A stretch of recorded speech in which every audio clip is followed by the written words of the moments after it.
on this episode of More Than a Creator. He would refer to black men as animals. Josh has a very bully-like complex, literally like a cult-like, slave-like environment. If you're gonna disrespect the community of Atlanta and just use us for money, you can't be in our city. It's not okay. So depleted, dehydrated, frustrated. People were sleeping in their car to go to work the next day. On nights that were very high volume, we didn't get breaks at all. And with you speaking out, what are your hopes that will change? There are young creators that are being burnt out and disrespected who don't deserve that.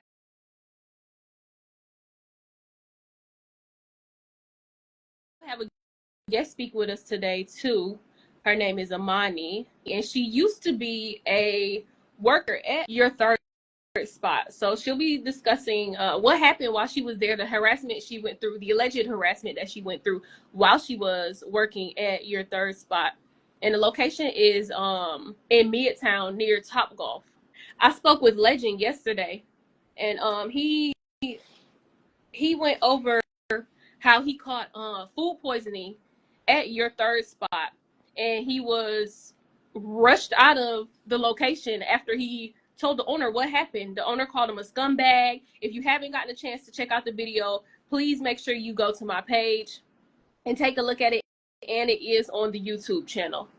But even on that live, we had someone hop on, and they were also a former worker at the location as well. So I didn't know the story would become what it is now, currently becoming, but I just couldn't believe the video that Legend caught in actual real time at the location. So I just want to expand, excuse me, on what happened, because you can't treat people like that while they're spending their money with you as a business owner. And trust me, I know as a business owner as well, it can get a little hectic, but you have to be able to control that. And right now we have Yami hopping on. Once again, Yami used to work at your third spot in Midtown Atlanta. Hi, Hello. gorgeous. How you doing? I'm doing wonderful. I love your hair. Thank you. I'm adjusting to it, but I love that you love it. Awesome. So you reached out to me on Instagram. I'm assuming that you saw the video of what happened to Legend, the customer that went into your third spot. Yes. Yes. Okay. And then she reached out to me and told me that she used to work there and that a few things used to go on. So without further ado, can you just introduce yourself a little bit and then hop right into what happened while you were there? For sure. So my name is Amani. Most people know me as Yemi. I do marketing now. Prior to that, I was just more so doing what made sense financially.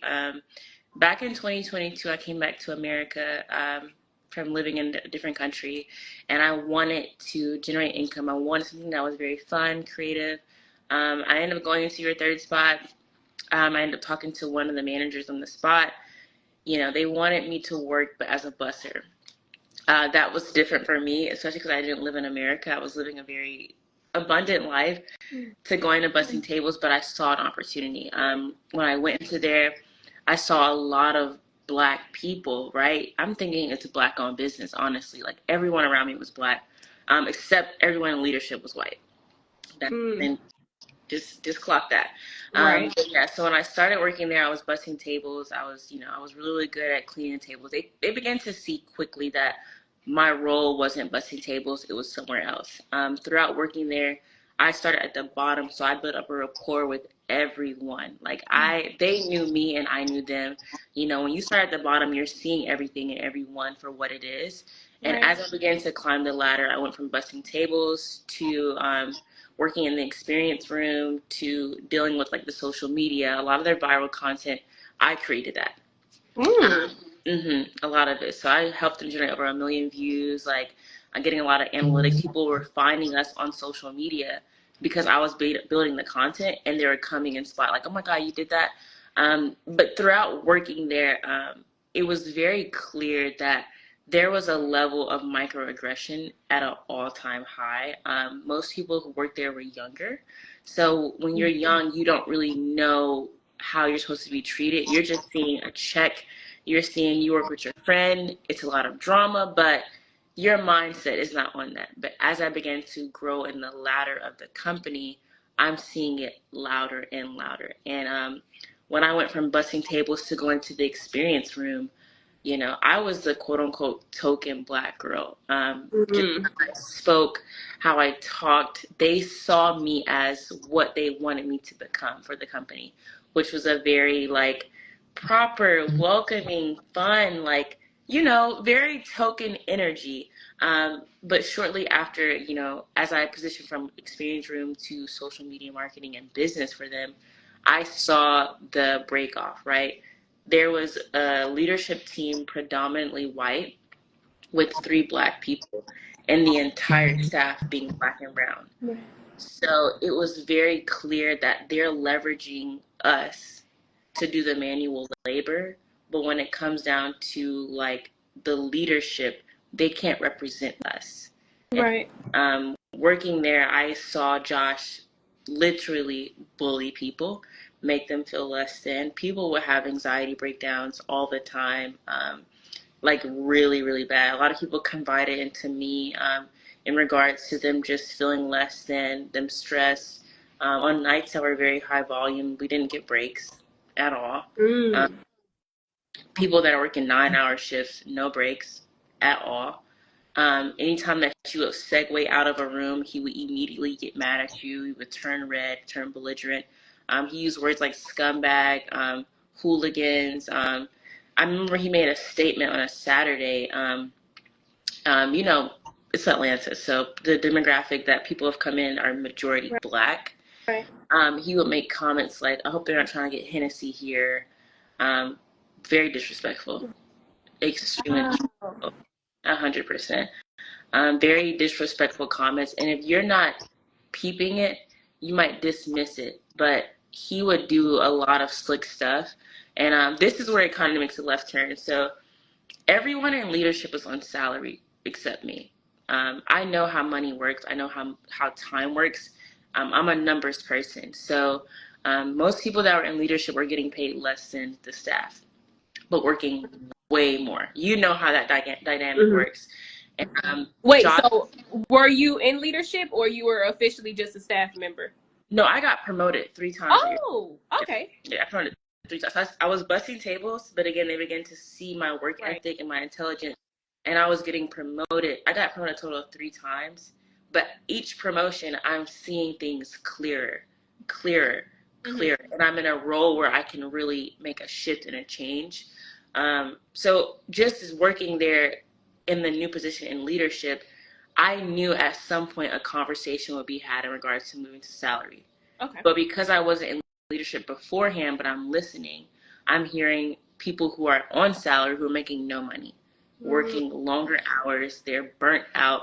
I've seen people with eyes that bags, Right. depleted, dehydrated, frustrated. People were sleeping in their car to go to work the next day, literally.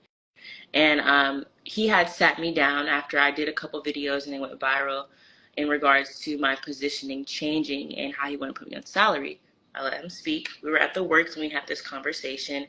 And, you know, throughout the conversation, it was very clear that he wanted me to be what he wanted me to be, which was more so a simulated version of, you know, the Black girl who kind of just does what he wants. And I wasn't raised like that. You know what I'm saying? So when we sat down, I had raised my hand and just me and him sitting down. And I said, regarding the salary, does that make sense to you financially to take a pay cut like that? I said it just like that. He turned red. He was very frustrated. Wow. Yeah, he was pissed off. He was pissed off. Immediately turned red. I said, I need time to think about this. This is a very drastic change for me. I don't think that's financially feasible.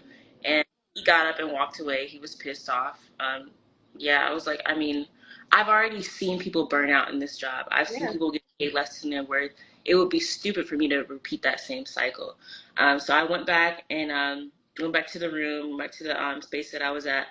And that week, he didn't talk to me at all. He ignored me every day. Every time he saw me walk into like the segment in your third spot, turn the other corner. Just very petty stuff. Like it didn't bother me, but of course I'm peeping it. As that transpired, it was another lady, and it sucks. It was 2 people. I'm just gonna give a brief synopsis on their story because I witnessed it through and through. One lady, she ended up getting promoted. She was very, very excited. She didn't care about the money. She just liked the role. That was her business. They burnt her the fuck out. Burnt her out. Then they bullied her. Everyone who once applauded her, because Josh told them to stop talking to her, they ignored her. She had a mental breakdown in the ER room, like the room that we work at. They ostracized her. Then the next day, they just fired her on the spot. And then Josh wanted all of us to talk bad about her. I was like, I don't really have a problem with her. But he has a very authoritarian complex where it's like he wants his dislike for someone to be followed through with the whole staff. Right. You know, and a lot of them don't have the ability to use their own voice. Backbones. They just follow it, and it sucks because another thing when it comes down to the Black creators and the Black employees and the Black staff, well, the minority staff, let's just say that, because there was a lot of Hispanics as well. He would have meetings every day before we started our shift, and he would literally kind of have us kind of give energy, give creative ideas, suggestions. These suggestions, you think you're being seen as a person who's just providing feedback. They're seeing you as a way to make more money for their business. And they would utilize your ideas, your feedback to generate more money, but not pay you anything about it. They would give you an applaud, but when it came down to making money off of your idea, you were met with dismissiveness. And it happened on so many different occasions. Most people know me as like the chill vibes girl. They tried to make a drink in honor of me called the Chill Vibes Margarita. And we had a conversation. I was just like, I think this is cute. I love it. But what am I getting out of this drink? Are you going to make her drink? They took it off menu. Wow. Took it off the menu.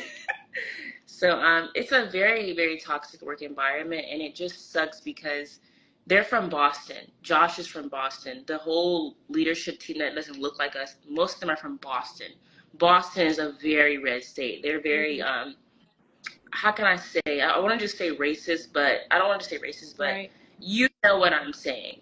Their strategy was to come to Atlanta, utilize the Black dollar, because the Black dollar is the most powerful dollar, and exploit the Black people at its finest. And they do it every single day. They use our ideas, they use our styles, they use our trends, but they do not pay you for what you're worth. And Josh has a very bully-like complex where he can bully you into believing that you have to do something for him, but get nothing out of it. And I just seen people break, people crack, mental breakdowns, a lot of anxiety. A lot of people were working in fear, literally. Yeah. And what was your last straw that made you leave? The last straw for me was we were having a sit down. The sit down that I was telling you about in regards to the salary. After that salary conversation, he walked out. That same week, he fired another girl just because she wasn't really kind of resonating with him anymore. And I don't want to say her name, but the person who gave me the opportunity to work in that position that I was in, he said he's very charismatic. He's hilarious. He knows. But the last straw for me was I was given a follow-up conversation with someone else in leadership per Josh. Josh basically told him to talk to me. And he was saying that he didn't like that I was talking to the staff members under me, the people that I work with first, right? He wanted me to only have conversations with leadership. Again, most of them aren't here. We don't even have relating conversations besides business. And he said that if I continued to do it, I was going to get demoted. I was like, I mean, I'm talking to my Black staff, but you want me to just speak to the white people? No racism, but I'm just saying that's what he was telling me. Right. And Wait, I want to pause you right there real quick. So when he was saying not to talk to them, did he mean altogether, or was it just like a personal higher management conversations that he didn't want you to have with them? Well, the personal, as in leadership, I don't have conversation with them in regards to what we talk about. That's the conflict of interest. What he was saying was a lot of us built up a rapport, and he didn't like that we were connected personal, right? Right. Like we trauma bonded. So we had a great rapport outside of work, and he basically wanted me to stop that in regards to demotion, or I'm going to get demoted for that. And a series of events transpired with some people. Let me back up.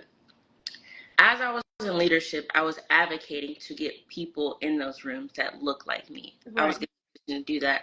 And he did not like that. Every time I kept saying, this person that's here will be great here, we should try to put them on.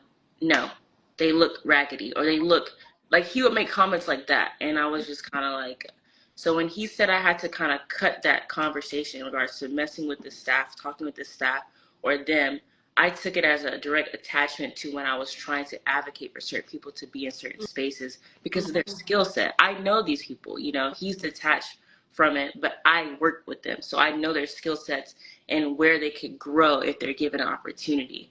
So when he cut that clean, I immediately just did not resonate with it. So what happened was, crazy enough, I was just getting a lot of signs and premonitions throughout working there that this was going to be the last couple of days I was going to be there. What ended up happening was Spirit told me to put my 2-week notice in via email, right? Scheduled it for 5:55. They sat me down at 5:57 to fire me, but I basically had my 2-week notice sent out at 5:55. So they had to cut me a check, and he was pissed off about that. He was very upset about that.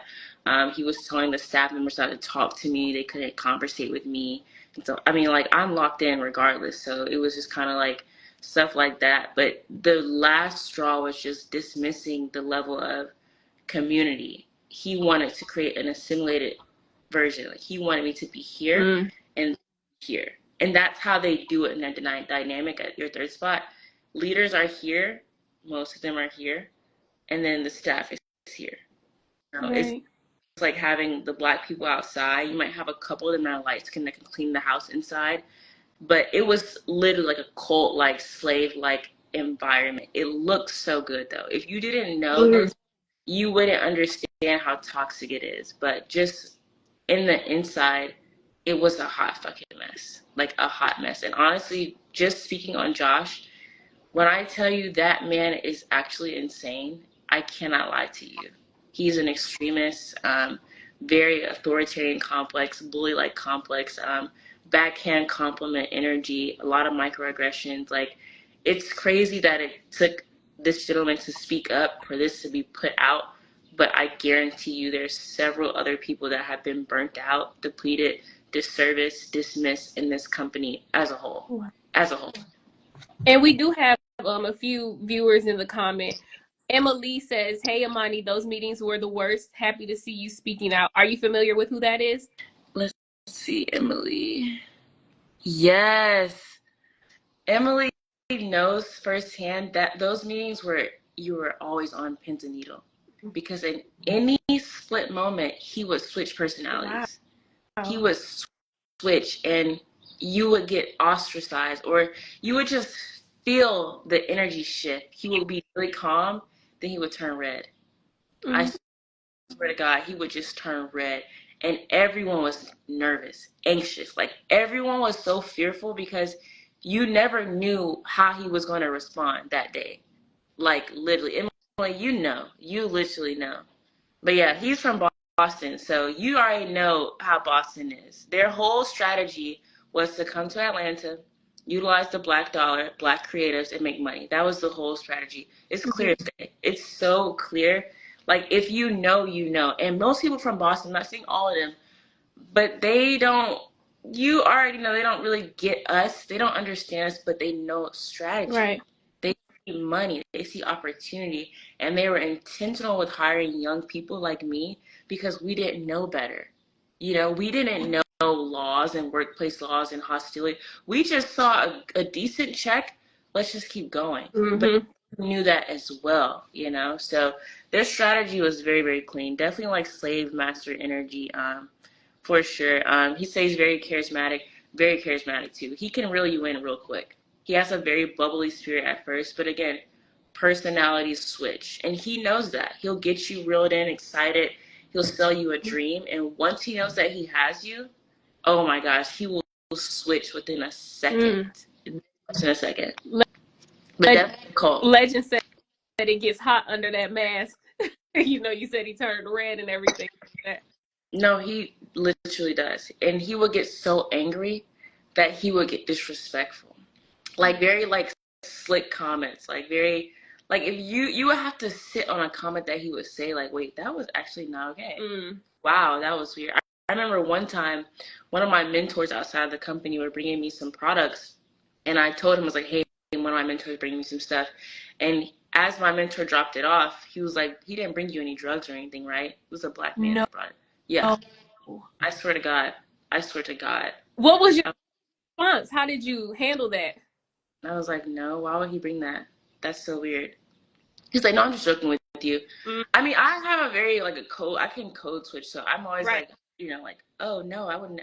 But it's also like, I'm not stupid. I'm not dumb. I heard what you said. And, you know, when black people would come into the spot, especially on a Friday and Saturday, that company would generate at least $100,000 a night. I looked at the numbers. So he would make comments like, just make sure they don't get too rowdy. We don't have any Hennessy here. Let them know that. Like, stuff like that. Like, I'm like, what is that supposed to mean? You know what I'm saying? But just very disrespectful, very dismissive, very targeted, very intentional. But also, he would get people in and then kick them out. Yeah, go a little bit more into detail about that. So what he would do was, like I said, he's big on strategy. He knows what he's doing. He would see, like, people who he would think would be a problem, right? People that he felt as though because how they look physically would be a problem, but he would still have them pay in the ER, which is like $35 to get in. This is just for your entry. This is not food. This is not drinks. This is not bowling. Once he got them in, he would walkie to the security, get him out of here. I kid you not. I kid you not. I've seen it several times. Several times. Several times. Then when security came, what did they give the person that came reason why they can't come in, or how did it all roll out typically after that? They were like, we think you're intoxicated, or they would find an excuse. And you know, no disrespect to security, but they're assimilated. They have to just listen to him. You know what I'm saying? Right. So they would use excuses like, oh, he's intoxicated, right? But us being in the ER room, if we see that you're intoxicated, we're supposed to let you know, you can leave now before you pay. But because he's very money hungry, he would have them pay entry, get them like 5 minutes in there, and then pull them out. Intentional too. And can you explain what the ER room is? So the ER room is the experience room. So when you go to your third spot, there's a whole experience that's being created. So the first thing is you're waiting outside. You're getting anticipated. You're getting a little bit of understanding about the company, mainly just looking at the menu and like the items. When you go into the ER room, it's a very intimate space. It's like a box. It's very greenery.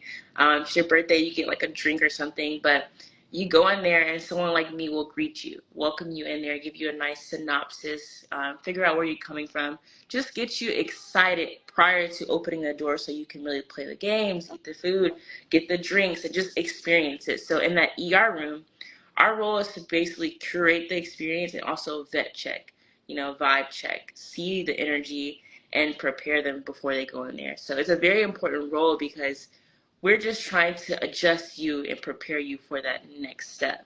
So we see all of it. We see if you're intoxicated, you're drunk, if you're going to be a quote unquote problem. I mean, it's a plethora of things that we're looking for. Right. But on Friday, Saturday, and even Sunday, he would just let us know, bring them all in. Anyone that was intoxicated, let them know after, or kick them out after, which you're not even supposed to do that. Actually, I found that out later. If they're intoxicated at the door, they shouldn't even be coming in the building. You know what I'm saying? So it was a very interesting experience, but that experience room, your role is very powerful because you see all of it. Plus, you're working closely with leadership right beside you. So you're really like the mechanic who's pushing the thing. Like, you're like, okay, let's get everything ready. I'm letting the bartender know we have birthdays coming up. Like, we're communicating with everyone and we see everything. So it was a very important role, but it's also like a role where you saw a little bit too much and it conflicts with your soul. You know what I'm saying?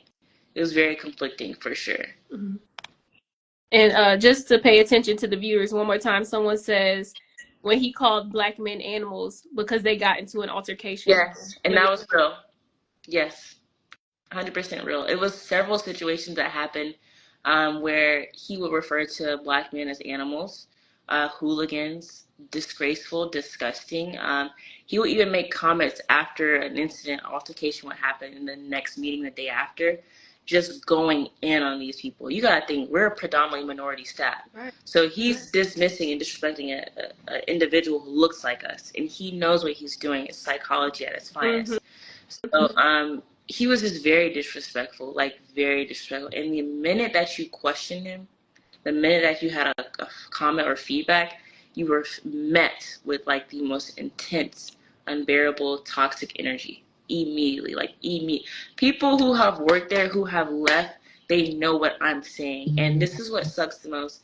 Because he has a high position, a lot of people know that he's moving wrong. Oh, it's no denying it.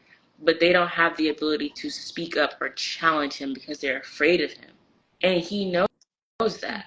He knew that. He knew people were afraid of him, or relied on money, or we were just in a very uncomfortable situation, so we couldn't combat him. And if you were to combat him, he would have the whole team ostracize you immediately. But yeah, he was very disrespectful. Very, very disrespectful. Yeah, but animals. Yeah, and he would do things like hold the line to make it look like we were busy. People were waiting in the rain, in the cold. Like, he would just do very sick, questionable. I say it was like satanic stuff because it was like a mind thing. He was really doing a lot of psychological warfare on the staff, on the people, and a lot of people who still work there, like, they know he's a very toxic individual, very, very toxic individual, and he hires people that he knows he can kind of cultivate until they begin to question, and he hates that. He literally hates that. Was this under the same rude management? Yes, for sure. He doesn't really interchange his management. It's the same people. He might get a black girl here, a black girl there, a black man here for face purposes, if you know what I'm saying. But if you know, he has about 3 token black people. The rest is all white. This is the trap. This is the truth. Right. Caitlin says, like when you get assaulted by a coworker and get fired for bringing it to someone's attention. Yes. That happened there too? Yes, and I will tell you right now, I seen him firsthand disrespect someone who he hyped up so much. It was this beautiful energy. I'm not gonna say her name, but she knows who she is. Beautiful energy, a mother. She was like the best bar barista. She had so many creative ideas. She literally built out the entire bar system. There's no denying that. They probably still use the same strategy that she built. And they hyped her up. They got her into a position and they burnt her the fuck out. They burnt her out. They disrespected her. They ostracized her. And then they put her on salary and didn't pay her for what she was worth. They literally were so intentional about that. And literally before all of the experience of the extremes of being a dickhead to her, excuse my French, they were praising her every single day. Every single day. I think the conversation was had in regards to salary and like her hours and how she had kids. And he immediately was just like, what do you mean? What does that have to do with me? Yeah, so it was a lot of disrespect, and she experienced a lot of disrespect from them personally, and she built out systems for them. So it was just very obvious that, he will utilize you for what you have, but once he's done with you, you're gone to the cracks. Bye. And with you speaking out, what are your hopes that will change? I just hope that a better system is put in place to actually advocate for the people that work there. Like, the business that you see is built because of the people who work there, the staff who help these ideas come to life, who give this feedback. They don't get paid for it. They barely get acknowledged for it. I just want it to make sense for people who are working there. They're young creators that are being burnt out and disrespected who don't deserve that. You know what I'm saying? A lot of people who work there, that was their first job. People that are 17, 18, young people who were being disrespected. I think it's not fair. And with them expanding their business, their model has to be fixed. If it's not going to be fixed, then we don't accept it in Atlanta. If you're going to disrespect the community of Atlanta and just use us for money, you can't be in our city. It's not okay. So the hope of this is to spread awareness, for people to speak up, because it's several people who have experienced a level of toxicity at this company. I just want people to know that it's okay to speak up and speak out in regards to this situation, because he has to be stopped. He really has to be stopped because he's moving not righteously, and it's not fair to the collective at all. You know what I'm saying? So mainly awareness, but also just knowing people, it's a safe space for you to speak up. And there's multiple companies who do stuff like this, and it's just not okay. It's never going to be okay, and it has to stop. Absolutely. Do you have any last words? Um, I guess in regards to everyone's on the line, because I'm looking at all the comments, guys, it's up to us to change the trajectory of how these spaces treat us. Excuse my French, but stop taking shit from these big corporations. They're greedy, they're money hungry, they don't give a fuck about you. Literally, it just has to stop. And I think with us being on this call, we have all the power to allow this to literally be seized and desist. You know what I'm saying? And with these cultural vultures and money hungry businesses that need us to survive, we have to understand the role that we play. Stop it. Make it stop. It has to stop. It can no longer exist. It's just not fair. So if you're watching this, use your voice. Speak up, speak out. Let them know that we're tired and we're sick and tired of being sick and tired, and this has to end, and it will end. So pretty much is that, and chill vibes. Awesome. And then go ahead and leave any of your social medias or anyone can contact you.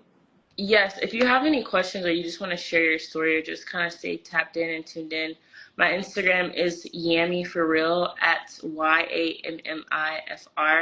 I think on Facebook and LinkedIn it's Amani Mansour, AMANIMANSUR.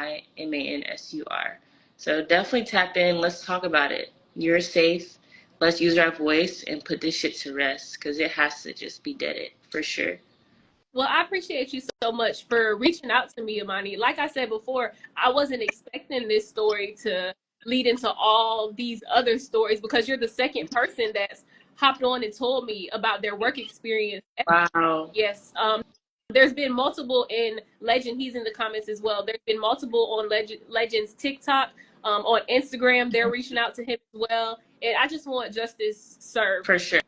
Like I said, it's a lot of us. It's a lot of us. A lot of us. It just, and me and Legend were talking, the camel that broke the back. Like, it's so many people who have situations that I can't even speak on because it was so catastrophic. Mm-hmm. So use your voice. We don't work there anymore. So what do I have to lose? You know what I'm saying?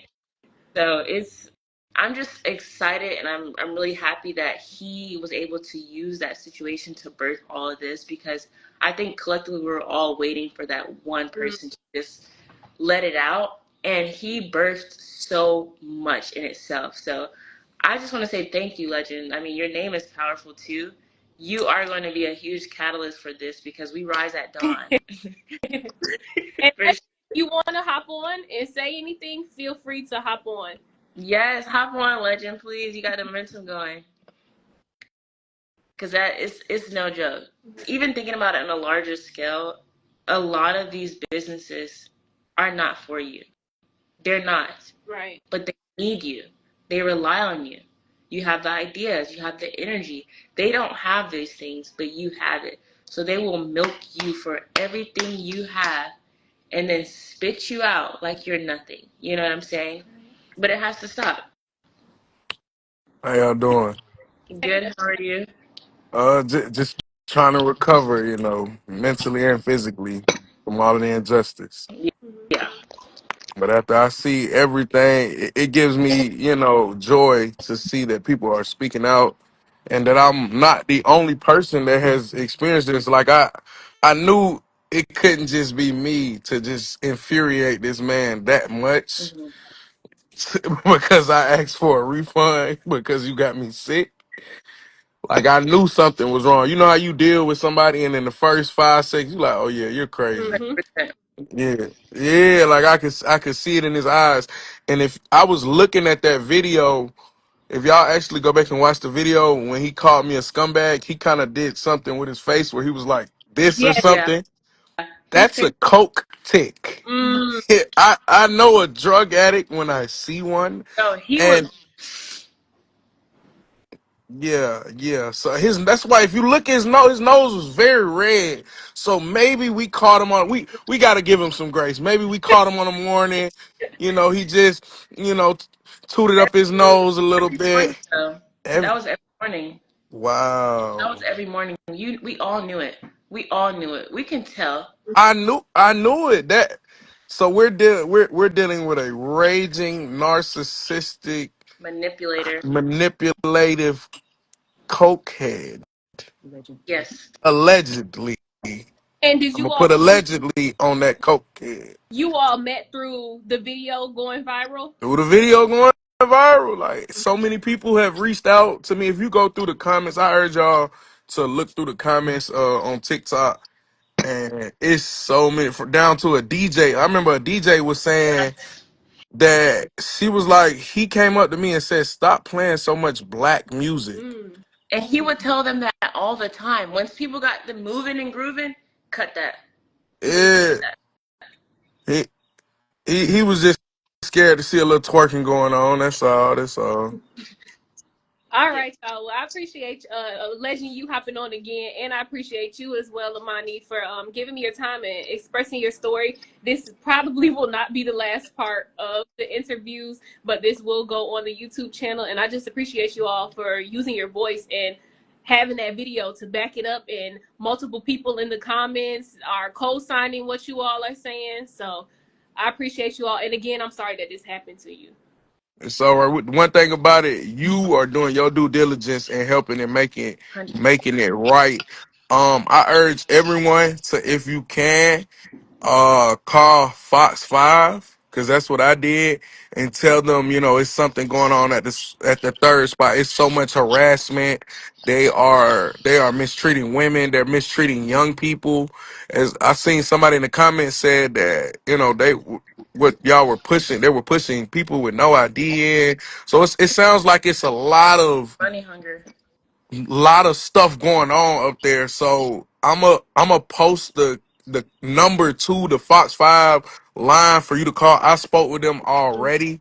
So, any calls that y'all do to add to it, it's just gonna put the pressure on them to get them on there, because really we gotta ask ourselves, we can get on live all day and talk all day amongst ourselves. But if we don't reach out to these bigger platforms and actually make it a problem, make it a voice, that's the only way we're gonna see change. So I'm about to put the number in the comments real quick. Hold on. Thank you again, because you're powerful for having this platform. Thank you. And I just see how powerful you're going to be needed just across the board, because a lot of this is going on, and you just doing what you're doing is so vital. Like, we appreciate you for sure. Thank you. For sure. I all for being brave as well. Received. It's not easy, but it has to be done. And this is the time to use the voice to speak up and speak out against everything that's done injusticely. So, 100%.